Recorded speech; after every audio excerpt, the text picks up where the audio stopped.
Welcome to Defense Upcast, your daily deep dive into the defense strategy and geopolitics shaping tomorrow's world. On May 7th, 2025, something happened over the skies of Kashmir that sent shockwaves through every defense ministry from Washington to Paris. Pakistan claimed its Chinese-made J-10C fighters shot down 3 French Rafale jets, some of the most advanced aircraft money can buy. And suddenly, the world started paying very close attention to a fighter jet most had dismissed as just another Chinese copy. But here's what they didn't see coming.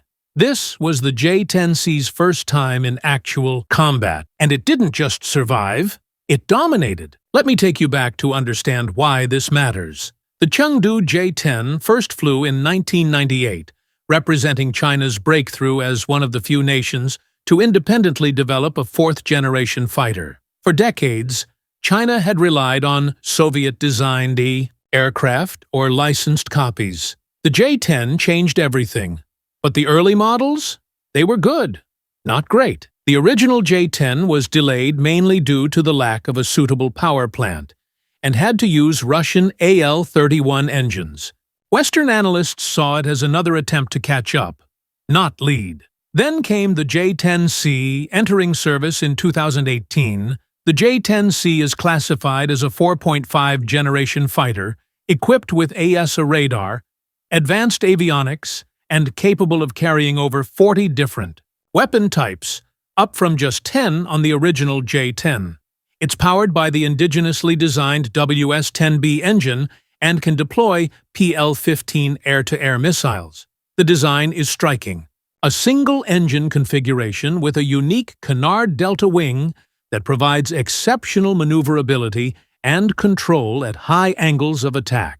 If you're thinking it looks familiar, you're right. Many observers compare it to the F-16, though with distinctive forward canards. But resemblance doesn't tell the full story.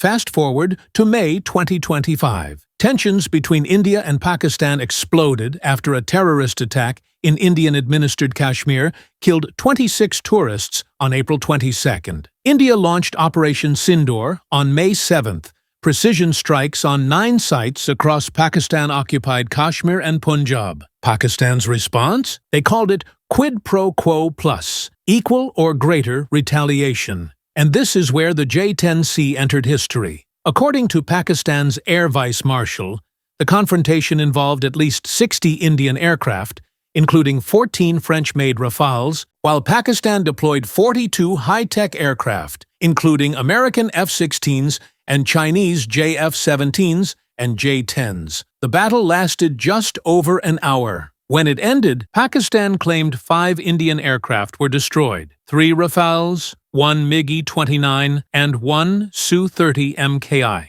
Now, here's where it gets complicated. India hasn't officially confirmed these losses. India's embassy in China described reports as disinformation. But here's what we know. An anonymous U.S. official stated there was high confidence that J-10s shot down at least 2 aircraft, including a Rafale. Reuters reported, citing government sources in Kashmir, that 3 fighter jets crashed in the Yawao region. The evidence? A Washington Post analysis by 3 ordnance experts concluded that verified images from crash sites showed debris consistent with at least 2 French-made fighters, a Rafale and a Mirage 2000. So what actually happened up there? According to defense experts, Pakistan integrated ground radars with fighter jets and airborne early warning aircraft in what's called a kill chain, where A, launched by B and guided by C, hit the target. The chain likely started with Pakistani ground radar illuminating Indian targets. Then, J-10C fighters launched missiles, probably at range, while an airborne early warning aircraft used mid-course data link to guide the missiles to their targets.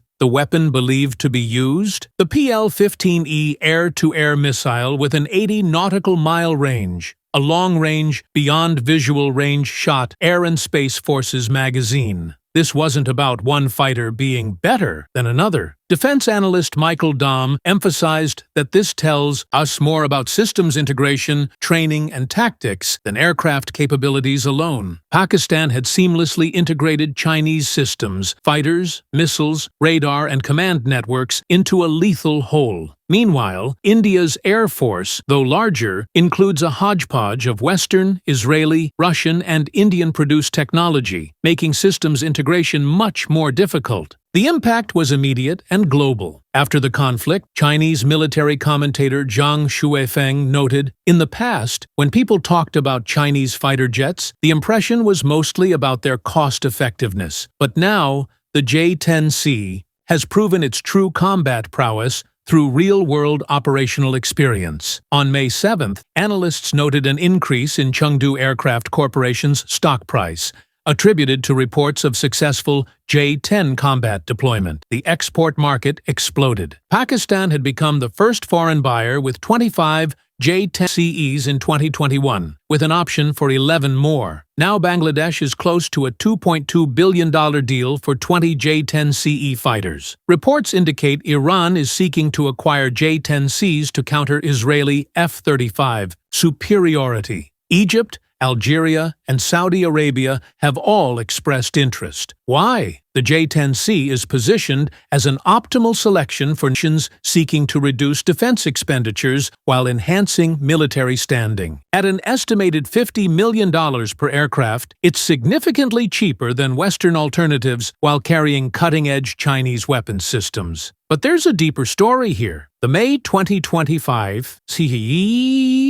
conflict fundamentally altered South Asia's perception of Chinese military technology, boosting Beijing's arms export credibility. For decades, Chinese weapons were seen as budget options. Now, they're battle-proven. Defense analyst Yun Sun from the Stimson Center identified two key takeaways. First, Chinese weapons systems performed effectively in high-intensity combat. Second, this success validates China's integrated approach to defense exports, not just selling aircraft, but entire operational ecosystems. Western defense contractors took notice immediately. Some observers suggest American media's rapid reporting on Rafale losses may have been influenced by defense industry interests, potentially to boost F-35 sales in India's $15 billion fighter competition, where the Rafale is a leading contender. So why is the whole world paying attention to the J-10C? Because May 7, 2025, wasn't just about one air battle over Kashmir. It was the moment when Chinese military aviation